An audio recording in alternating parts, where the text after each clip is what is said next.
মধ্যপ্রাচ্যের উত্তেজনার উত্তাপ এখন ছড়িয়ে পড়েছে পুরো এশিয়ায়। সম্প্রতি এক অনুসন্ধানী প্রতিবেদনে উঠে এসেছে এরকম উদ্বেগজনক তথ্য। দাবি করা হয়েছে এশিয়ার অত্যন্ত 8টি ঘাঁটিতে অবস্থিত যুক্তরাষ্ট্রের 16টি বিমান ঘাঁটিতে হামলা চালানো হয়েছে। এসব হামলার পিছনে ইরান ও তাদের মিত্র ভূমিকার কথাও উল্লেখ করা হয়েছে।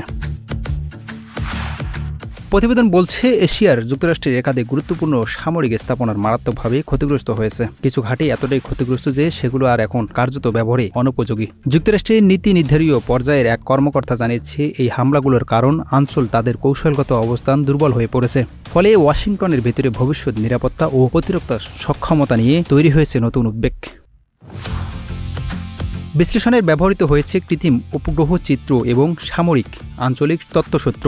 এতে দেখা গেছে ব্যবহৃত স্থাপনা ব্যাপক ধ্বংসযজ্ঞ ঘটেছে। কিছু ঘাঁটি হয়তো চিরস্থায়ী বন্ধ করে দিতে হতে পারে। অন্যদিকে কিছু সামরিক কর্মকর্তা মনে করছে এই ঘাঁটিগুলো কৌশলগত এতটাই গুরুত্বপূর্ণ যে বিপুল খরচ হলেও এগুলো পুনর্গঠন করা প্রয়োজন। তাদের মধ্যে বড় ধরনের ক্ষয়ক্ষতি আগে খুব একটা দেখা যায়নি। প্রতিবেদনে আরও বলা হয়েছে হামলাগুলো অত্যন্ত লক্ষ্যভিত্তিক।